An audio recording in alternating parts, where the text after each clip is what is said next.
అనుకున్నట్టుగానే మన టీమిండియా పాకిస్తాన్ని సులభంగా ఓడించింది. ఈ మ్యాచ్ ఎండింగ్ వరకు మాత్రం గూస్ బంప్స్ తెప్పించి కోహ్లీ ఫ్యాన్స్ కి చెమటలు పట్టించింది. ఈ మ్యాచ్ లో కింగ్ కోహ్లీ ఉచ్చకొత్తకి మరోసారి రికార్డులు బ్రేక్ అయ్యాయి. అతని సెంచరీ దెబ్బకి పాకిస్తాన్ తోకముడిచింది. ఈ సెంచరీతో సచిన్ టెండూల్కర్ ని చేరుకున్న కోహ్లీ మరోసారి ఫ్యాన్స్ కు ఫుల్ మీల్స్ పెట్టాడు. ఛాంపియన్స్ ట్రోఫీలో ఇండియా వర్సెస్ పాకిస్తాన్ మ్యాచ్ అనేది హై వోల్టేజ్ మ్యాచ్. ఈ మ్యాచ్ స్టార్ట్ అయ్యే కంటే ముందు జరిగిన సంఘటనలు కూడా అందరినీ ఆశ్చర్యానికి గురి చేశాయి. మామూలుగా ఇండియా వర్సెస్ పాకిస్తాన్ మ్యాచ్ అంటే ప్రపంచవ్యాప్తంగా చాలా క్రేజ్ ఉంటుంది. వాళ్ళ మధ్య పచ్చిగడ్డి వేసిన బగ్గుమనేలా ఉంటుందని అందరి అభిప్రాయం. ఈ రెండు జట్ల ప్లేయర్ల మధ్య కూడా ఇలాంటి రైవలరీనే ఉంటుందని అందరూ అనుకుంటున్నారు. కానీ దీనికి భిన్నంగా విరాట్ కోహ్లీ బాబర్ అజమ్ మధ్య జరిగిన చర్చ అందరికీ కొత్తగా అనిపించింది. బాబర్ అజమ్తో కోహ్లీ చాలా ఫ్రెండ్లీగా టైం స్పెండ్ చేశాడు. కోహ్లీ బాబర్ పై చేయి వేస్తూ నవ్వుతూ మాట్లాడడంతో బాబర్ కూడా దానికి నవ్వుతూ సమాధానం ఇచ్చాడు.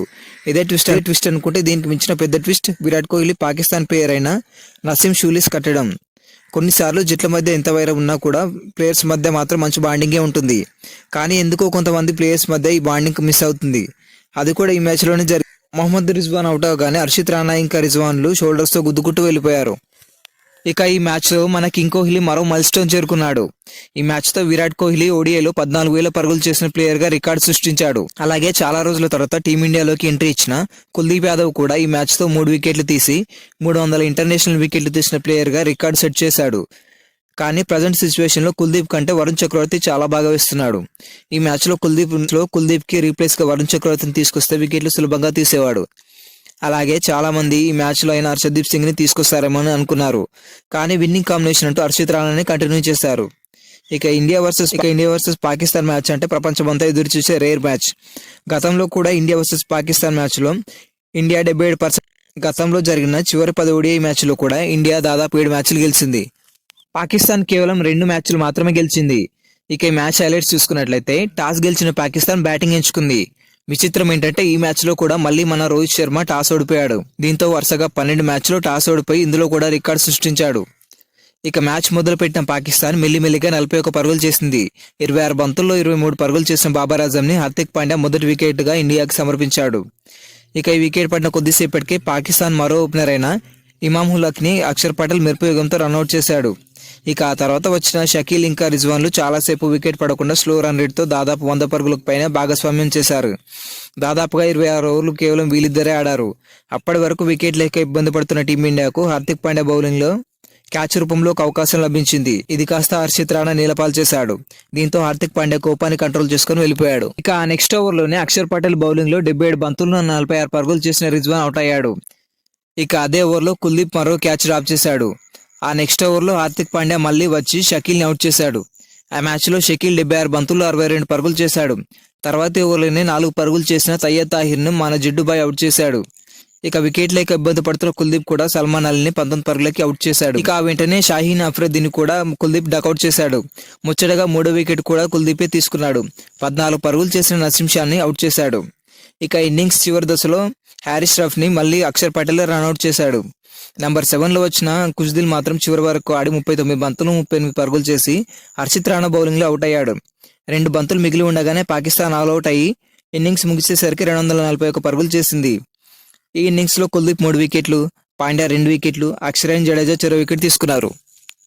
ఇక 242 పరుగుల లక్ష్య ఛేదనకు దిగిన భారత్ కు మొదట్లో రోహిత్ శర్మ, శుభ్మన్ గిల్ దూకుడుగా ఆడుతూ మంచి ఆరంభాన్ని అందించారు. కానీ 5వ ఓవర్లో రోహిత్ శర్మ ఊహించని విధంగా బోల్డ్ అయ్యాడు. 15 బంతుల్లో 20 పరుగులు చేసిన రోహిత్ శర్మ షాహీన్ అఫ్రిదీ బౌలింగ్ లో అవుట్ అయ్యాడు.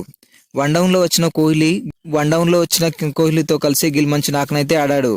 ఓడిఐలో నంబర్ 1 పొజిషన్ లో ఉన్న శుభ్మన్ గిల్ ఈ సంవత్సరం మొదటిసారి హాఫ్ సెంచరీ కూడా చేయకుండా అవుట్ అయ్యాడు.